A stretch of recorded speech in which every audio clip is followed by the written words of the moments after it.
Coming up next on the Giants Chronicles podcast, we're talking with Justin Penik about the offseason and Joe Schoen's first year as GM of the Giants.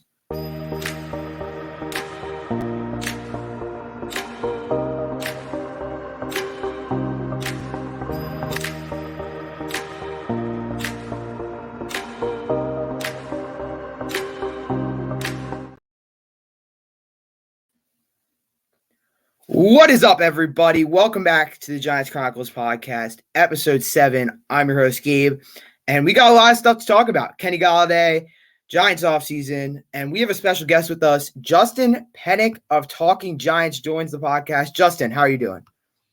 Gabe, what's going on, man? I always love chatting with people that I actually meet in real life, and it's not just like Twitter, Instagram, or, just video chatting, whatever. So I love catching up with people, and we've met a couple times. We first met back in like 2021. We met each other during camp this year too. So I'm glad to see that you got a channel going, and I'm happy to be on it, man. Thanks for coming, man. So let's talk about today. Today, the Giants first, we had the Kenny Golladay cutting, which of course was going to happen at some point this offseason, but it happened today. They ripped the Band-Aid off. And so it'll be very interesting to see what happens, where he goes, if he goes somewhere. I mean, shoot, you never know. It could be Golden Tate Part 2 of the big contract, and the next thing you know, he's not even on a team again. But very interesting stuff to talk about. So, Justin, what did you think of Joe Schoen's first year? What a loaded question. Well, getting the head coach right, I think, is just the most important thing a GM can do. And that's something that was very much lost in the whole, should we apologize to Dave Gettleman, and should we give Dave Gettleman more flowers this year because, look at Dave Gettleman's roster, right? Well, I mean, so much of being a GM is predicated on the coaches that you choose, or the head coach that you choose, and then therefore the staff that coach puts together after that. So getting Brian Daboll right and getting the NFL head coach of the year in his first year, awesome. And the coaching is literally what led us to 9 wins, having Mike Kafka, Brian Daboll, Mike Kafka, kind of the Buffalo and the Kansas City Minds coming together. And then obviously Wink Martindale kind of letting him run that defense. That is what led to a 9-win season for the Giants and them winning a playoff game. It was the coaching. It was not necessarily the talent that Joe Schoen added. But that's not to say that Joe Schoen did a bad job adding talent, because he was really kind of playing behind the 8 ball. Really couldn't make a lot of free agency moves, so it's tough to evaluate, the quote-unquote free agency moves that he made. There were some vet minimums that, like Jahad Ward, that were kind of good depth pieces. Obviously, the quote-unquote free agency in-season acquisition moves that they made were awesome, and it's really, really cool to see how the pro personnel department worked with Joe Schoen, and they also worked with the coaching staff. Those in-season moves really were also the difference in the season too. Fabian Moreau, Jason Pinnock, Nick McLeod. I mean, there's Isaiah Hodgins. That was like one of the later ones. Henry Mondeau, even in the interior defensive line, added some depth towards the early parts of the season too. So that was huge. And I feel like I'm forgetting one key thing. The key thing is the draft class, right? The draft class is the big question mark. Yeah. Because almost every single player besides Micah McFadden missed games or was hurt for a portion of the season. And the draft class and Joe Schoen's ability to draft is still a question mark, still very much a question mark. And even with 11 picks in last year's draft, looks like they're going to have 10 or 11 again once the comp pick formula works out. We're still not sold on how Joe Schoen can draft. And that's when he had 2 top 10 picks last year. Yeah, for sure. So before we get into it, I would like to give you an opportunity to kind of steal the show for a second to talk about what you do with John Boy Media, what you are working on right now or have released this week, as you have the fastest 40 time, and I will be right back. So Justin Penik can take over the show for just a couple minutes, guys. Wow, I'm taking over. So what I do, I am Justin Penik. I work for John Boy Media. The 2 main properties that I work on, Talking Giants, and then there's JM Football. And JM Football is where all of Bobby's draft breakdowns live. I edit some of those. We have a pretty good editing team that's also working on that too. So I'm really, really happy and proud of how that channel is developing, especially during draft season, draft month. That's going to be even better, not just film breakdowns, but what we did this week on the JM Entertainment channel, and then also we released a video on the JM Football channel too, is it was the second annual John Boy Media Scouting Combine. And that's like the big production that I host, I oversee, and I kind of, I guess, quote unquote, produce every single year. I'm still getting used to all these titles, and it's kind of like we're making like mini films and little films. I know they live on YouTube, but it's crazy what what we're starting to do at John Boy Media, and the things that all the creators are being tasked with doing as we grow and expand our coverage on sports, entertainment, and just creating content in general. So we did a 40-yard dash, which was super fun. Every year I feel like that's a solid hit. We did a passing accuracy challenge, and then we did a wide receiver gauntlet that's on the JM Entertainment channel. I was very proud of myself at how good and natural I felt as a receiver out there. I think Joe Shane might find himself a day 3 gem if I'm still there, if another team doesn't snag me up. But it's cool. It's cool. A lot of the stuff that we're doing at John Boy Media is I'm really excited about, not just covering sports, like, covering the Giants, covering football. We're obviously going to continue and expand upon that, but kind of the productions that we're working on and the productions that we're doing, like the Combine. I want to do some bowling stuff. I even have an idea to do, I don't want to give too much away, but I have an idea to have like something like miniature bowling, like candle pin bowling inside the John Boy Media warehouse.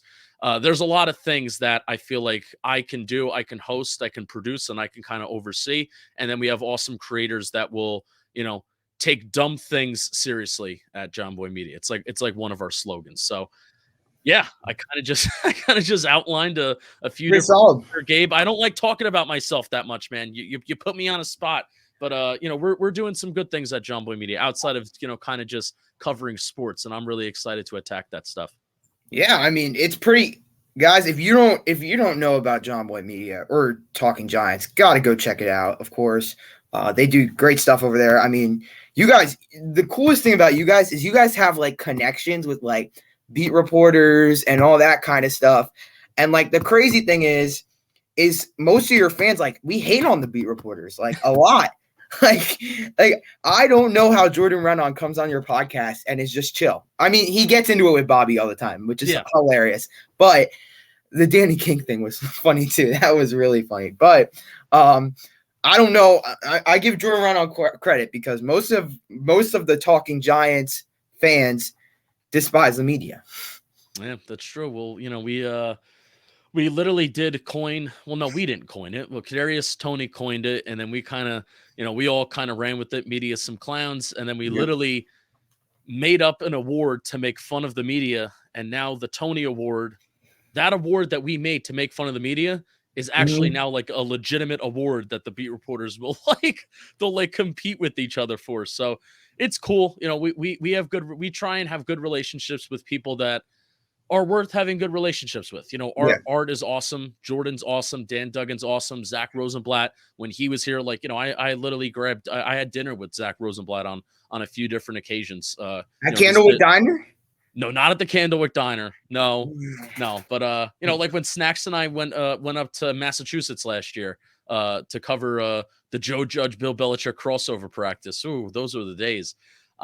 Zach, Zach, Snacks, and I, we all grabbed dinner together. So the people that are worth, genuinely good people, and then they also do good work on the Giants. We like to have good relationships with them, and then we like to think that those relationships, when we actually kind of get together on camera or even get together in person to talk, we like to think that we all like each other, and I like that. Pretty cool. So Joe Shane spoke to the media, and of course, it was all centered around the two biggest probably topics all NFL wise, is Saquon Barkley, Daniel Jones. One's for sure staying franchise tag or not. But let's get into Saquon Barkley. So, Justin, I know you have some harsh criticisms of Saquon Barkley. Well, no, reasonable criticisms of Saquon Barkley and why you think the Giants possibly should not give him a long-term extension. But let's face it, guys. Saquon Barkley is, I think, 20. Is he 26? He's 26, right? Yeah, And 26, 27-ish, yeah. And this is his biggest contract he will probably get. A running back is known for only getting one contract. And it's probably contract or nothing for Saquon because I don't even know if he'll play on the tag, to be honest. But Justin, if you had to choose between, I think I know what the answer will be here, but if you had to choose between a Daniel Jones or Saquon Barkley, which one are you going with, and which one are you tagging, or which one are you extending? Well, I mean, in my perfect world, I would love to extend Daniel Jones and tag Saquon Barkley. But yeah, when you talk, like, if the Giants put the tag on Saquon Barkley, right, everybody knows what road you're going to go down. You mm-hmm. know, because it's not even Saquon Barkley. And, you kind of said to start, I have harsh criticisms of Saquon Barkley. That's not necessarily true. Right. I just have harsh criticisms, and I think we need to face the harsh reality that Saquon Barkley is in, and that's to no fault of his own. It's just the position that he plays, his past injury history, and the fact that Saquon Barkley is not Christian McCaffrey. No. You know, if he was Christian McCaffrey, then maybe this is a different conversation. But I do feel like sometimes in the eyes of Giants fans, like Saquon Barkley is a top tier running back. I do think he's one of the best in the league. There are certain areas in which he could be better, like in his route running, his receiving. Like he almost led the NFL in drops too. His yards after, go ahead, Gabe. When he like catches the ball, it's almost like in training. I saw this in training camp first. Yeah. It's almost like he juggles it. Like he doesn't just like kind of like when you did the combine today. The gauntlet, yeah. But no, he almost like juggles it and then he like catches it or he drops it. But and in camp they tried. Like I think this regime really tried to use him as a receiving weapon. I specifically remember a red zone period in camp where they tried to, put him one-on-one versus a linebacker, and he just couldn't really get open. Now, that's not to say that Saquon Barkley is not a weapon in the receiving game. He is a weapon if you can get him out in space, but that's kind of like the most that it is. So I don't really want to nitpick and critique Saquon Barkley, but you kind of have to pull these hairs with both Daniel Jones and Saquon Barkley if you're talking about giving them big contract extensions that makes them one of the top paid players in their positions. You have to pull hairs with these guys in this situation, but especially you have to do it with the running back because just quarterback, the position is a lot more valuable and it's a lot harder to replace than running back. Right. And I think with Daniel Jones is kind of an interesting timeline of how his career kind of went. He came in here. Eli Manning went on the bench for this kid. I mean, he came in, and that Tampa Bay game, he kind of like shocked us. Like he came out and that was his coming out game. Basically, that's when you were like, this kid is going to be something. And then you had Joe Judge come in, and while Pat Shurmur wasn't a good head coach, I think he had an okay offensive scheme that Daniel Jones could run.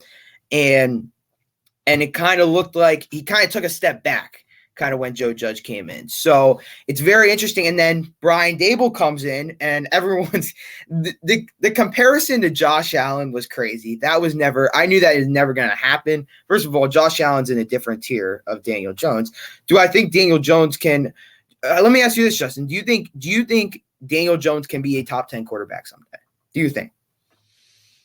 Yeah. I mean, he was arguably I'm talking about advanced metrics like CPOE, EPA, and CPOE composite. Production wise, he was a top 10 quarterback this year. Now that's not the box score stuff, right? I get that.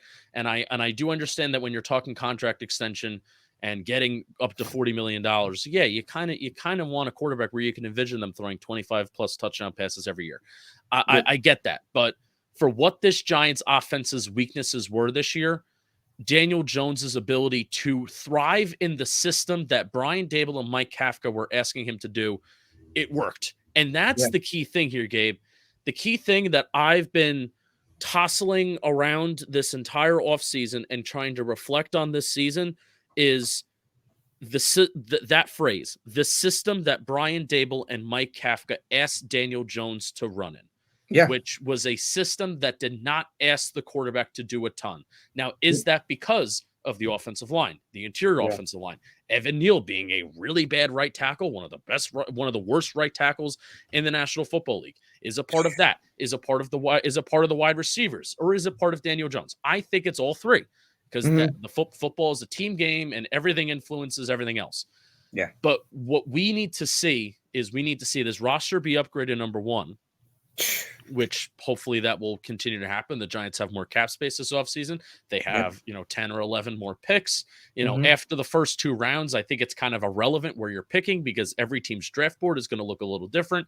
So those players in the middle of the draft, those second, third, fourth round players, a couple of those guys need to hit, and they need to be at least good depth pieces, starters, contributors, maybe not superstars, but they need to be contributors to the Giants roster. That will help Daniel Jones. But Mike Kafka and Brian Daboll, if they're going to be paying Daniel Jones like a top quarterback, then they need to entrust in him to run an offense like a top quarterback does. And that's not what they did in 2022. Whether that is on Jones, the O-line, or the receivers, I think it's all three. But when you start talking about a quarterback that's going to be getting kind of top dollar, then you need to run an offense that trusts the quarterback to run it, if that makes sense. Yeah, I mean, Daniel Jones, I think there were a lot of things that held him back this year that I think we didn't really see happening. So first, you had Kenny Golladay just came out and stunk. I mean, he just I mean, I remember training camp and you were like, he's not going to be good, like $17 million worth good. But no one, I don't care how big of a Kenny Golladay hater you are, no one saw 9 catches. Nope. 9 catches in the regular season coming. Nobody saw that. Nobody saw that coming. And also, he was getting a lot of reps in training camp. He was getting a ton. Yeah, he was getting a ton. And you were kind of like, and then you had Kadarius Toney, who was just going crazy in the beginning of camp. I mean, he was looking like he was the first round pick worthy. And then, of course, the injury bug came back up again. Yeah, the first week of camp, Kadarius Toney looked like a Hall of Famer. And then the next month, we're like, all right, is he like going to be back? Like, what are we doing? And then obviously it just went down from there. So then that went our starting 2 wide receivers that we thought were going to be so okay or actually decent. Yeah. Let's talk about the next 2. Yeah, and then you have Sterling Shepard, who also looked like he was going to be, I mean, somewhat important in this offense this year. I think he would have really, and this is every year. Yeah, Sterling Shepard's like a bad scheme. Like he doesn't get affected even by a bad scheme. So the fact that this is a good scheme, and he was a guy that actually got separation in his NFL career, he really would have thrived in his scheme. So then he gets hurt during the Dallas game, which is week 3. Wan'Dale Robinson doesn't step on the field for the first quarter of the season. He only has 1 game where he gets over 100 yards receiving, the only 100-yard receiving game of a Giants receiver this year. So then we're talking about the first 4 wide receivers on the depth chart heading into this year being irrelevant for the Giants, right? Basically irrelevant. Sterling Shepard, power to you, 60-yard explosive play touchdown week 1 against the Titans. Don't win the game without that. But still, they were the top 4 receivers on the Giants were basically irrelevant this year. And what was one of the camp talking points? If the Giants are going to have success this year, they need some of that top 4 crew to be healthy and to be contributing. None of them were. None of them. No, none of them. And it's almost like, I mean, Joe Schoen, he actually talks to like the media. Like he actually says stuff. Like Brian Daboll just, he doesn't say anything. Joe Schoen gets out there and he says stuff. And something that I don't know if he said this at the bye week or he said this at the end of the year. I think it was at the bye week because it was after the trade deadline. He said, like, hey guys, we've been trying to get people in here all season. Like we have been trying. He basically came out and said we tried to trade for Jerry Jeudy. We tried to trade for these players, but the value wasn't matching up. Meaning, I think it was reported Denver was asking for a 2nd-round pick for Jerry Jeudy. I think they also had no money too. Where I think Shane kind of alluded to there were other moves that we wanted to make in season in terms of bringing guys in. Yep. I guarantee you, like an interior defensive lineman would have helped them. Maybe like better. Linval Joseph. Yep. Yeah, Jonathan Hankins, who went to both of those guys went to in division teams instead. So that's why I'm excited. I'm trepidatious for the draft just because last year's draft class, all of them were basically hurt. We didn't really get a chance to see him. And even some of the guys that we did see, I mean, Evan Neal's the biggest question mark out of all of them, right? And he was the 7th overall pick in the draft. You kind of got to get your top 10 picks right. But a little trepidatious about the draft class, but excited to see what Joe Schoen can do and the pro personnel department can do when they actually have more financial flexibility and freedom to make the moves that they want to make. Yeah, I mean, they came into that cap situation. It was just god awful. I mean, it was literally terrible. And also, I want to point out that it wouldn't have been terrible if we didn't splurge in free agency the year before with Adoree Jackson, all those players. Did we sign Leonard Williams that offseason too? Is that when Leonard Williams got? We signed him to that quote unquote extension. Yeah, where we just paid him so much money and we had to backload everything. So also, I knew he wasn't going to repeat that production. I had a fear. I was like, one year. I'm a big defender. You're a big defender. Oh, you are a big defender. Yeah, we could talk about Leonard Williams, but yeah, we'll get into that because that's a whole. Even I'll tell you what. Even at that, even if he were somewhat repeating that 2020 production, it's still not worth $30 million just because. Right. Well, they had to backload it because of the cap because it was such a god awful contract. Yeah. And but you have David Sills, people like David Sills. I remember him. Yeah, the Marcus Johnsons of the world starting. I repeat, this was our one of our starting wide receivers. With who was our other starting wide receiver? Who was the other one?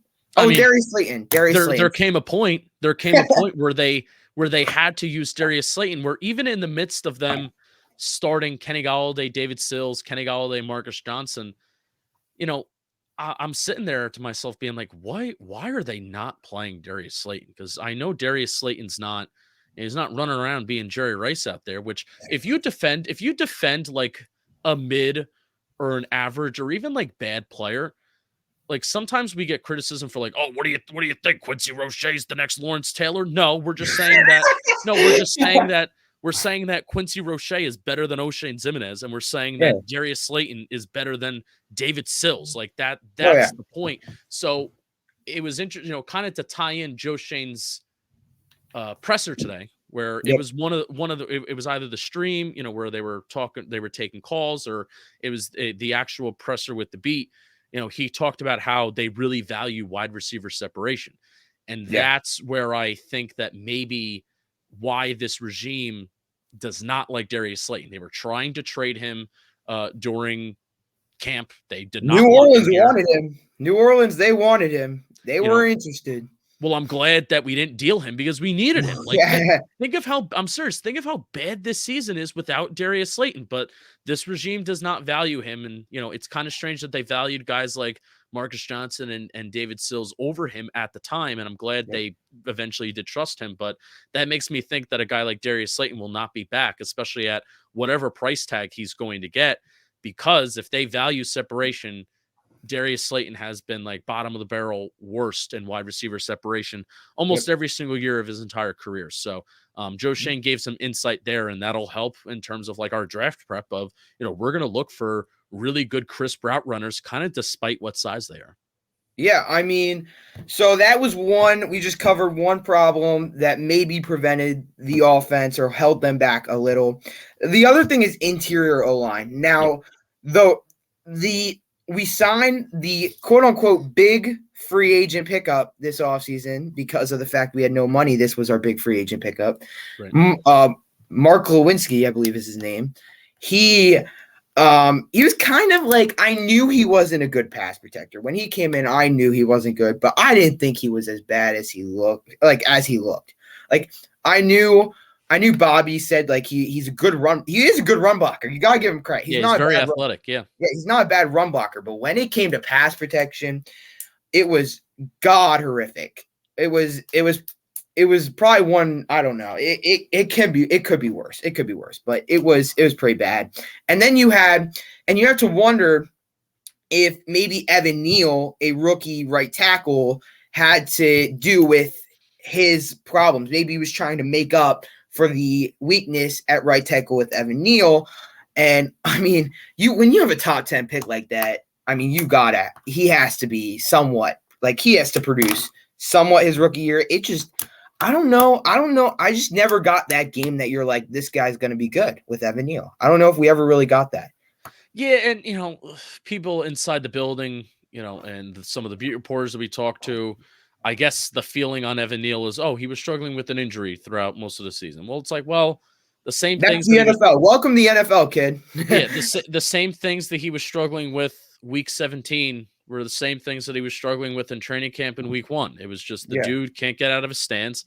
He opened up his hips after his second and his third step, and he would allow guys to just kind of run to the outside. I mean, the main thing is that he can't get out of his stance. I mean, I don't need to Bobby Skinner film breakdown whatever he's doing here.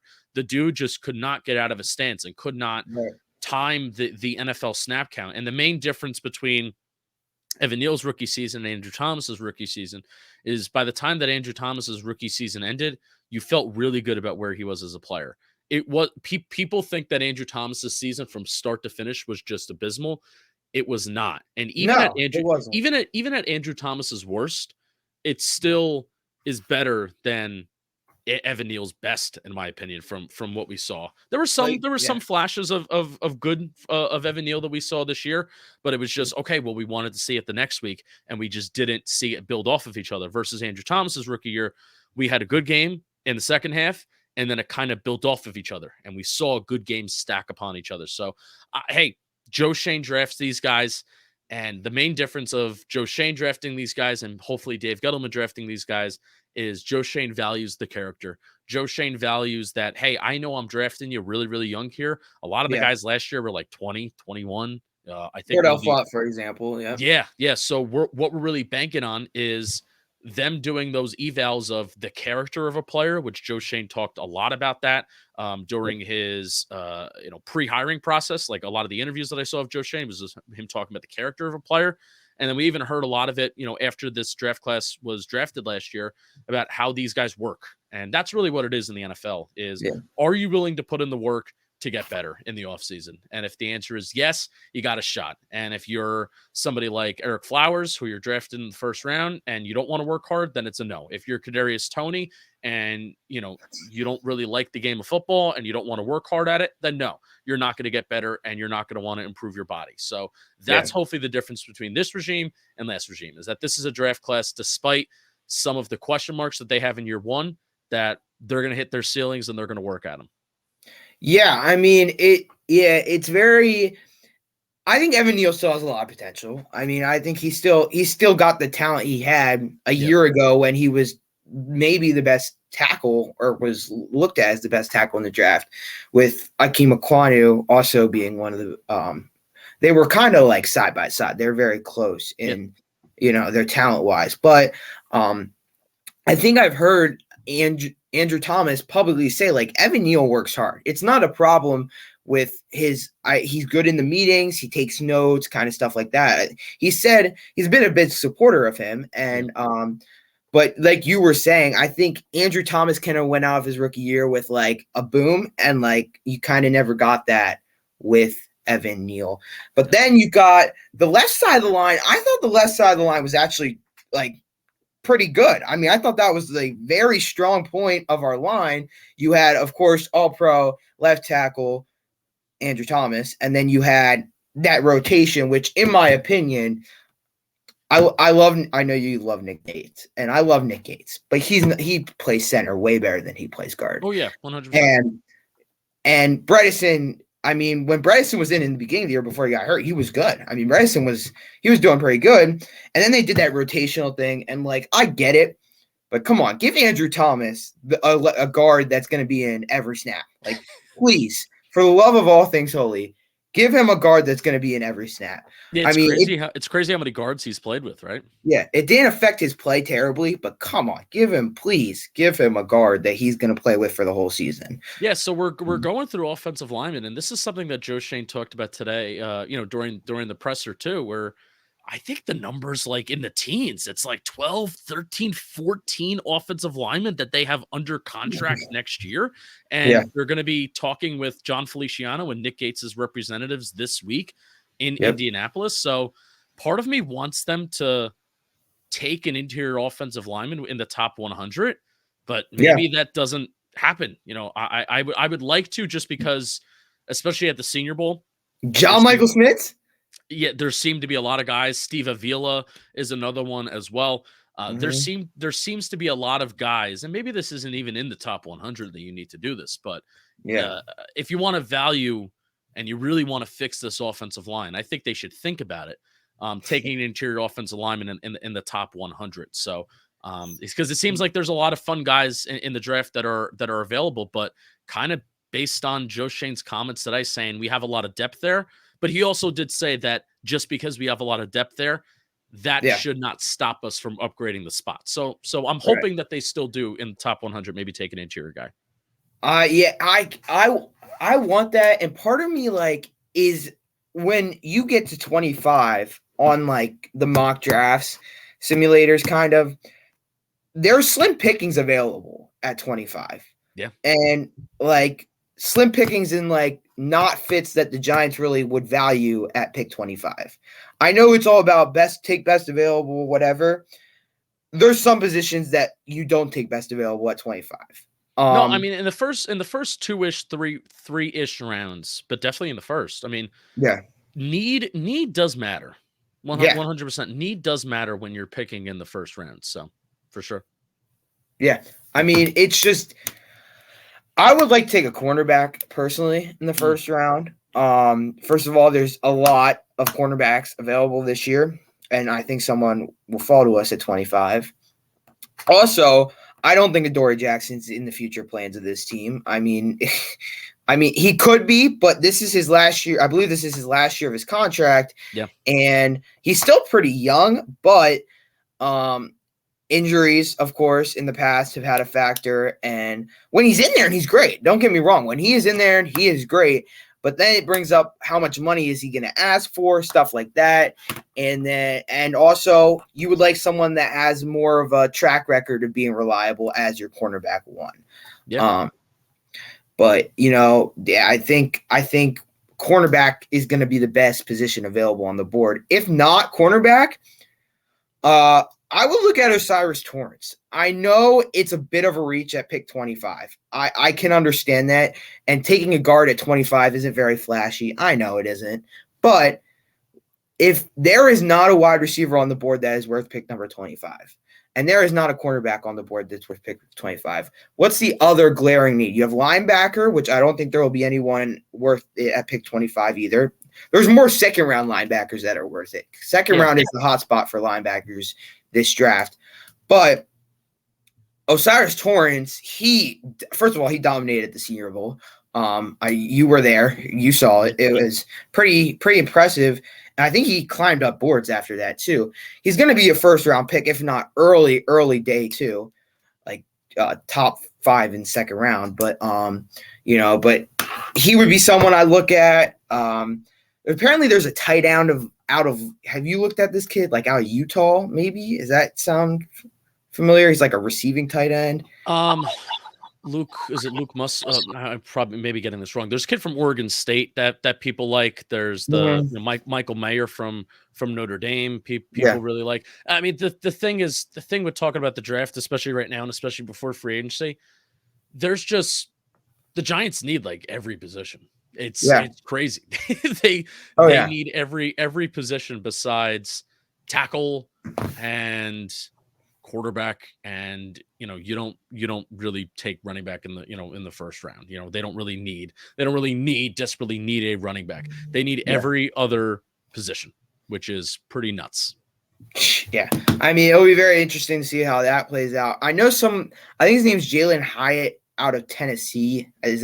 I don't know if I'm getting the first name right. He's a receiver that people like for sure. It's just a matter of you don't want to reach at 25. That's right. That's kind of the thing where the Giants are at. Where need definitely does matter in the first round, but you don't want to be at a point where you're reaching for a player just to fit a need on the team. And especially, I feel like you really don't want to do that for wide receiver, because if you draft the guy to be your alpha number one wide receiver and then you're relying on that guy and he's not it, that can really slow down your offense, and then that could, that'll bring you back a little bit. Yeah, I mean, to me, he's someone that I think could rise. There's always that person that rises in this, starting this week in Indy. Yeah, we're gonna say it at the combine. If there's gonna be a receiver that's gonna run an insane 40, and they're gonna start rising. And I mean, that's not a bad thing. We've seen how the last couple of years, like some of the combine standouts, especially at receiver, have turned into quality NFL players. So I am taking the combine and those 40 times, and how receivers look at the combine. I am taking that way more seriously this year compared to like a couple years ago. Yeah, I mean, there's also, to me, like the receivers this year, it's kind of hard, first of all, because there's a lot of slot guys. I know Joe Shane, we were talking about size and how Joe Shane looks for all sizes, kind of stuff like that. But you have Wan'Dale Robinson, who you invested your second round pick in last year. Mm-hmm. And you might re-sign Sterling Shepard. That's a whole situation alone. I think Richie James is likely, Yeah, Richie James. And, you got that group. And unfortunately, this is the year. A lot of people are like Jordan Addison. That's what you see the most of from Giants content creators. Not necessarily you, Justin, but that's what you're seeing out there in the mock drafts.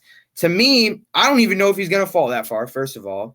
And second of all, he's kind of that smaller slot wide receiver kind of guy. That's what he is, and that's what you're getting. And I don't know if I really want – I kind of want that X receiver. That's what we need, man. I mean, the best teams in the NFL have that. They have that alpha number one. And you don't even need a guy that's 6'3", 6'4", but you need somebody who is like, oh, that is an outside wide receiver. Yeah. Bottom line, that's what every good NFL team has. And if you want to be a really good offense in the NFL, that's what the Giants need. Yeah, for sure. And, that's why I think we could end up not drafting one in the second round. And that brings me to free agency. Obviously, this year, free agency wide receivers are not that great. I mean, there's very slim pickings. I mean, they're talking about this New England. Is it Mayer? What's Jacoby Myers? Yes, Jacoby Myers as a $20 million receiver, kind of like Kenny Golladay Part 2 or whatever. But wow, the Kenny Golladay deal looks like a steal. Yeah, and to me, that's just crazy. First of all, because the wide receiver market is god awful this year. It's the headliners are people like Jacoby Myers and. Who's the other headliner? Like Darius Slayton is another headliner where Bobby brought up the stat that Darius Slayton is fourth in receiving yards out of all free agent wide receivers. Juju Smith-Schuster is also a headline, which lets you know, not that great. Yeah, and here's one player I'm interested. I have to do a couple more work on him, of course, because I haven't really dove into free agency quite yet. But DJ Chark is someone I'm impressed with. Maybe not impressed, but while he does, I'm interested. I'm intrigued. He does have a little bit of an injury history. However, hear me out. When he was on the field for Detroit, he was a deep threat. I mean, first of all, he has speed, and he's an X receiver, deep play threat, kind of like a Darius Slayton, but more reliable than a Darius Slayton. Mm-hmm. He can make contested catches. He was impressive in Detroit when he was on the field. And while you said that receiving yards, he only had like, I think 425 yards this year, but there were games where he had 100 yards or 95 yards or stuff. But to me, that's someone the Giants could get for wide receiver 2 money around that like $10 million range. He could be someone that rises up, because of the market. Because of course, if I'm sitting here thinking about it, I'm sure NFL teams are sitting there thinking about it. And, but if I'm Joe Shane, maybe I look into doing another part 2 of this past season and kind of having a wide receiver room that kind of has everyone contributing, kind of everyone pitching in, and they're not being that alpha, because let's face it, draft value might not meet up at pick 25 or in the second round for that fact. Maybe there's a better linebacker, and then maybe you draft someone in the third round. There's people in the third round you can get too. Jaden Reed out of Michigan State, he was impressive at the Senior Bowl, and he impressed me when I went and watched his tape a little. Even in the 6th round, we're talking later rounds, Puka Naku out of Yale, I think, something like that. Yale, Something BYU. crazy. BYU. Yeah. BYU. Yeah. Puka Nakua. Yes, him. He impressed me, but then he got injured at the Senior Bowl, which was unfortunate because I was really excited about him. And there's that Princeton wide receiver who apparently OBJ's agent came in the Giants. Andre Ivo Shivas. He did not have a great Senior Bowl, but I'm telling you right now, he's a track star. And he's going to run a blazing 40, and people are going to fall in love with him. It's going to be like John Ross. I'm just kidding. Yeah, I mean, people will fall in love with Andre Ivo Shivas. He had a really hard time at the Senior Bowl, like separating, and that's not a surprise because the Senior Bowl corners were really good, and you're playing Princeton for the majority of the time, and the level of competition is not the same. But he's going to flash at the combine as long as he catches balls. He's going to flash at the combine because he's going to fly, and he's built in a lab. He's similar to size to Chris. He's a similar size to like Christian Watson, who was pretty tall too, and Christian Watson was fast, but I think he's faster. So that's where people are going to fall in love with him this weekend. Yeah, I mean, apparently, OBJ's agent came into the Giants building. Pat Leonard, our favorite, wrote on a lovely article about apparently OBJ's agent walks in the Giants building and he's supposed to be there about OBJ, and he turns on this kid's tape apparently. I guess he's representing him. And next thing you know, Joe Schoen's apparently interested. Joe Schoen's intrigued. I guess Joe Schoen talked about him at the Senior Bowl. He didn't have a great Senior Bowl. You're right about that, Justin. He definitely did not have a great Senior Bowl, but he's fast. He has potential. And in that 4th, 5th round range, you got to think about it. Maybe we don't get that 1st round or 2nd round wide receiver, but maybe we get one in the 3rd, 4th, 5th, and someone that can contribute. Because I just don't see the value matching. Like this year, first of all, a lot of teams want that wide receiver one. I mean, Quentin Johnston's going to be a top 10 pick. Jackson Njigba, I don't know the rest. Jackson Smith and Jigba, yeah. Yeah, that, whatever that is, whatever he is. He's supposed to be good, except he's injured all the time. And he had a good season 2 years ago, and we're praised over that. But he's supposed to be a top 20 pick. And then you have, is there another Ohio State? No. Who's the other guy? That's Jordan Addison, who's a big. And then there's Zay Flowers too from Zay Flowers. But that's another small guy. I could see him falling to us, but again, if he does fall to us, I think Joe Schoen might be tempted. I'm not gonna lie. We'll see how his combine is. Again, everything goes back to Indy this week. Indy's gonna be huge for the Giants. Yeah. First of all, I mean, even just thinking about the Giants wide receiver room in general, even if they don't take one in round 1, I still think the Giants are going to walk away with taking, 2, maybe three's a stretch, but they're going to be taking multiple wide receivers in the NFL draft. Number one, because they just need bodies. Like I think Isaiah Hodgins is the only healthy wide receiver on the team right now, and then you have Wan'Dale Robinson, and I think there's one more guy that's Colin Johnson, and 2 guys are coming off of season-ending injuries like torn ACLs, so that's not great. And those 3 names to begin with are not the most fantastic options. But what you may see next year is you may see mid-round draft pick kind of guys from this year. But I think you're going to see guys like Isaiah Hodgins, and maybe even Colin Johnson would have fit this framework this year, because Colin Johnson's also big and slow, and you would think that he would be a contested catch guy, but maybe Colin Johnson was going to fit into that Isaiah Hodgins role, where Hodgins is big and slow, but he's smart and he understands the system. He understands where to find holes and zones, and he understands what the system is asking him. And same thing with Richie James. What is Richie James's separation numbers? A Daniel Jones stat? Is it a scheme stat, or is it just Richie James being a good wide receiver? I lean a little bit more towards Jones and the scheme, but that's what I think Joe Schoen and this Giants front office is going to have to find for these coaches. They're going to have to find, at least for this year, until we can possibly solve a wide receiver number 1 alpha problem that we do have. Hopefully there is a solution this offseason. Maybe somebody can surprise us. Maybe somebody can surprise us in fall.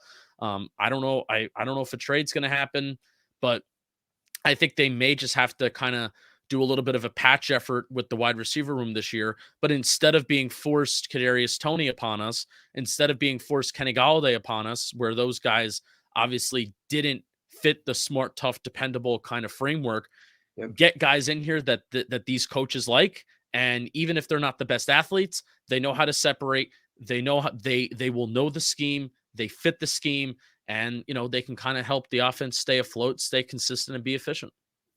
Yeah, definitely. So, yeah, I mean, and also going in Indy, of course, this week is a combine. If you don't know, you have all the agents there too. A lot of people don't know, but all the agents will be in Indy this year, and with that comes face-to-face negotiations with Saquon Barkley, with Daniel Jones as agents. And to me, that's kind of like, if something's going to happen, a domino has to fall this week. I mean, one singular domino. If it's Daniel Jones, Saquon Barkley, whatever, it has to fall. Joe Schoen said at the presser he's closing the gap with Saquon Barkley, which I don't know what he counts as closing the gap, but I'm assuming it's coming more towards where he's thinking. Yeah, Joe Schoen is not, and this could even be with Daniel Jones too, man, where I think and we're saying this now, we'll see what the final numbers end up being like. As of now, it seems like Joe Schoen's the type of GM that sets a number and he ain't moving far off of it. And you know what? Good for him, because it's the organization that's going to assign the value, whether this is for guys in the building or this is for guys outside the building too. So you're not in a situation where you're overpaying for players simply because you just want them to stay. You have a 3-day sleepover with Kenny Galladay, and by the time hour 72 comes, you just want to give him whatever he wants so you can keep him in the building, right? Kyle Rudolph and that whole scenario of, he needs surgery. He may miss the first 2 games of the season. Oh, but we're going to honor the contract as it's said. So I think Joe Schoen's going to be a lot more dedicated to, their process with how they assign value and, what they, AAV wise, what they assign guys. And that's going to be that. And I think at least for Saquon Barkley, there's way less wiggle room than there is with Daniel Jones. Yeah. I mean, that's kind of goes into a lot of things, in the fact that's kind of why I was kind of intrigued by the Joe Schoen hire, is because he knows how to work the salary cap. He's smart with contracts. You saw that up in Buffalo. Yep. And going into free agency, he's not going to be a big spender. And people keep telling me, check out Tremaine Edmonds. And I'm like, guys, Tremaine Edmonds is going to be $15 million at least. And apparently he wants $17 million now, APY. And that Joe Schoen's not doing that. We are not a linebacker away from a Super Bowl. Maybe a team that's a linebacker away from a Super Bowl can give Tremaine Edmonds that much money, but we are not. So why would you invest that much? Now, do I think we could maybe sign a second tier starting linebacker, kind of like what we did with Blake Martinez? Yes, I do. The Edwards, I forget his first name, but Edwards from the Eagles is someone that's been going around. Yeah. He's someone that I'm interested in. He would probably be at that $11 million range. But Justin, what are your thoughts about what would you do with the linebacker position, as it's one of the most glaring needs, probably on the defense and on the whole team alone? Yeah, I'm open to either drafting somebody, but they kind of have to have Mike linebacker traits. I love and I get really excited every year with the guys that can fly sideline to sideline. They're fast, they're quick, they're explosive. But you want to know what? Like the Leo Chanels of the world, I'm just going off of last year's work. I don't want to pronounce anybody as an ideal fit for Mike linebacker yet. But the Leo Chanels of the world, I loved Logan Wilson too. I loved Willie Gay out of Mississippi State. He's doing great stuff for Kansas City right now. Those are like NFL linebacker types. Yeah. And that's what the Giants need. They don't need a small guy. They don't need somebody who's a glorified safety that can fly sideline to sideline and be a will linebacker. They need a Mike linebacker who can kind of man the middle. And guess what? Even if you're a little slow, even if you're maybe a little bit bad in coverage, I kind of don't care. Stop the run. Yeah. Like the Giants need to get better at stopping the run. They stopped the pass perfectly fine last year. With the patchwork linebacker crew, and a patchwork secondary at times, right? But they need to stop the run, and they need to stop the explosive runs of 10+ yards. So whether that answer is coming in free agency, they do have the money. I'm not going to sit here and we'll and again, this all is dependent on Daniel Jones. This is all dependent on what Daniel Jones's cap hit looks like in 2023. Yep. If it's the franchise tag, ain't no way in hell you're going after Tremaine Edmonds, because that's basically, that's basically 2/3 of what you would have left in cap space for this year. Yep. What he would get in 2023, or his AAV. So if Daniel Jones is extended and the cap hits lower this year, maybe they do make a big splash in interior linebacker, or maybe they do look in the draft in the second round, third round. I'm open to whatever, as long as that guy is we're looking at him in training camp, we're looking at his PPP, and we're previewing him for the year, saying, yeah, this guy can be a Mike linebacker. Jalen Smith, not a Mike linebacker. Tay Crowder, we knew this, not a Mike linebacker. So that's what I really want heading into next year. Yeah, I mean, so you're a season ticket holder, obviously. Yeah. So you're going to be going to all the home games. There's some interesting, isn't like the Rams a home game this year? Isn't the Rams coming and all that? So there's some interesting games to compete with, to teams to compete with. But going along with that, what is your favorite part about going to a Giants game? What is your favorite part about going to? I know you do the whole tailgate with Nicky Snacks. Is it Snacks? Snacks, yeah. Yeah, he's a whole thing. He is a whole thing. And it's a great way to describe him. But yeah, I'm sure. So what's your favorite part about going to Giants games? It is the tailgates. It really is, man. And especially as we've grown our community of Giants fans, where these last couple years, we haven't, besides a few times, like twice a year, we don't have food. Like we don't provide really anything. It's just, we provide vibes and a good time, which I think every tailgate, like, that is the most important thing. It's not really the food, the drinks, whatever, but we didn't really provide anything besides just, hey, come over here and you'll have Giants fans to hang out. And, and if you want to meet me, grab a pic. I would love that. I would love that too. But that's my favorite part, because we've really grown our L16 tailgate crew as the years have kind of gone on. This is kind of like our second year doing it. And especially when we have our events, when we have our catered events, I mean, there would be like 200 people that would show up, and just the zoo of people in that one little, part of L16 on the curb. It just warms my heart. And anytime that we do anything with our community, whether it was the watch parties that we did for the playoffs, Fan Fest is like my favorite event every year, because I know it comes every year. Like a playoff event, you don't know if that's going to come every year. It hasn't come every year. The Giants have been bad. So Fan Fest, that's been a staple since 2021. That's like one of my favorite events every year, because anytime that we get to do something with our community and we get to gather around, and I get to actually, meet the people that, I kind of chat with every day, like online, or whether it's a YouTube comment, or whether it is like, an interview like this, or whatever.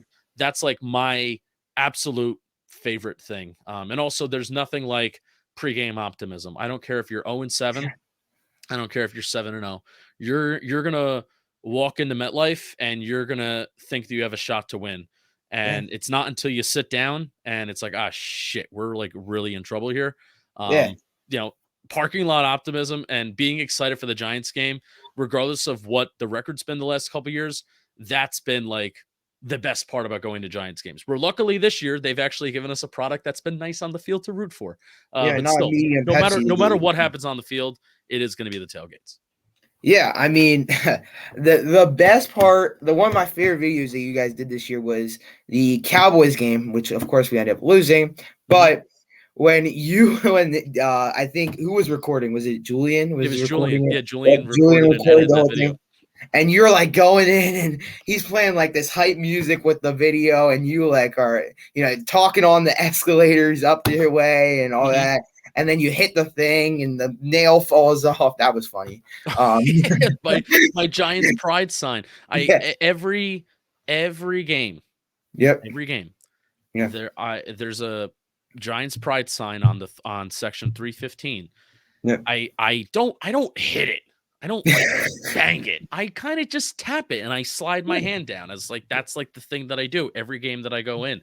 And I guess this one I like one of the nails broke off and I didn't know it. People acted like I smacked it. I'm like, no, I don't destroy MetLife Stadium's property, even though I want to sometimes. That's what they're there to do, though, because that's what the players do. They do it on the way That's out of the why I locker started room. doing it because I Yeah, saw, I don't know who it was. It may have been Eli. I think I saw like Eli do it once, and I'm like, I'm doing that every game now. yeah.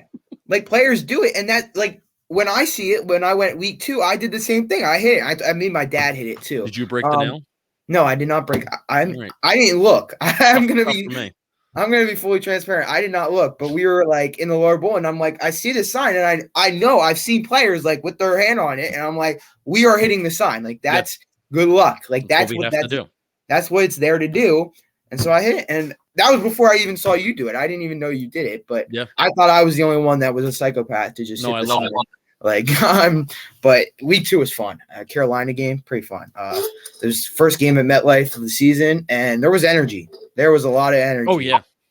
I mean, being at home games, they did have. I can't remember on the top of my head what their home record was, but I mean they won games this year, and it did feel like at times that like the character of MetLife was not just returning, but it was finally being like established as like, okay, well, this actually feels like home. Where the last couple of years, even when the stadium's majority Giants fans, it just doesn't feel like the Giants have a home game because it just doesn't feel like what are we doing here? Like what are we rooting for? What are we cheering for? And the $5 tickets that there were last year or a couple years ago. Yeah. But Brian Dable, it starts with Brian Dable, kind of turning this around, Wink Martindale, telling us to get in the seats and, you help us out and we'll show up for you. And that's what they did this year. So Giants fans will continue to show up as long as they continue to show up. And I love it.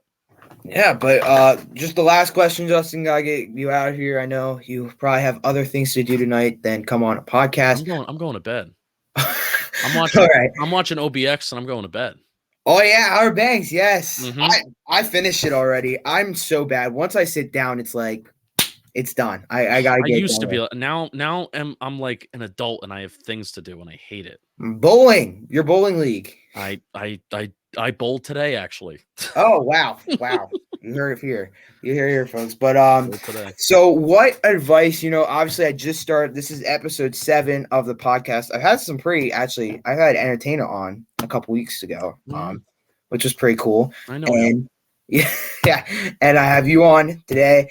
And obviously it's just started. So I was wondering, what advice do you have? Obviously you guys are probably one of the most well-known Giants podcast. So how did you guys get there? Like I know probably John Boy Media was a big part.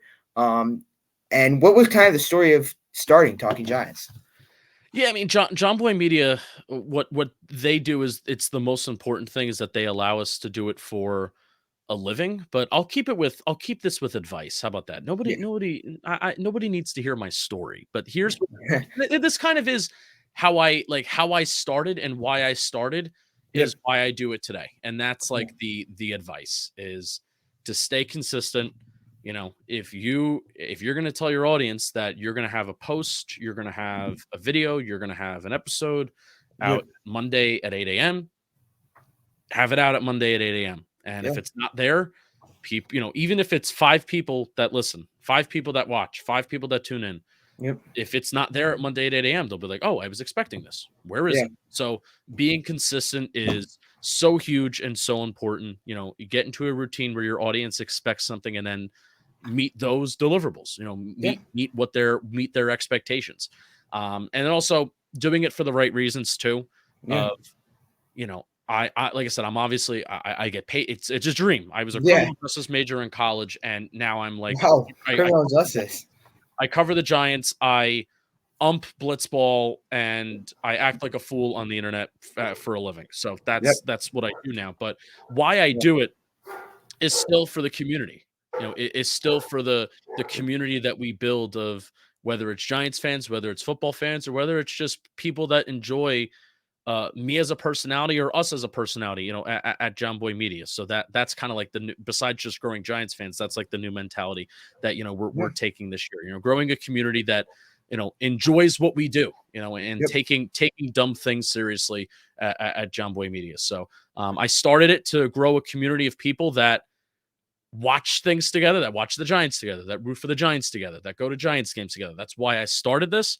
And honestly, that's one of the main motivations of why I continue to do it today. So if you do it for the right reasons and you're consistent and you're unique, you utilize your own strengths while also, you know, creating original content that isn't based off of what anybody else does. It's your voice. And if you're genuine and if you're authentic, you know, you may be shocked on where you go and where you end up. All right. Well, Justin, I appreciate you coming on. Well, I definitely have to do this again soon. Yes. I appreciate you coming on and talking Giants versus the world. So talking Giants versus the world. So have a great night, Justin. I appreciate you coming on. All right, guys. That was Justin Penik of Talking Giants. I appreciate Justin. Thank you for coming on. And guys, that was great. A great episode. I appreciate all of you watching. If you're new and you just watched your first episode of Giants Chronicles podcast, I would appreciate you if you could subscribe or hit that like button. And we'll have another episode. We'll have actually Giants Chronicles live tomorrow night, 8 o'clock Eastern time. We'll have that. And we'll have more content on the way. We'll have combine content coming up because that starts, I believe, tomorrow or Thursday, either one. And very excited for that. So I appreciate all of you. And please like, share, and subscribe. Thanks, guys.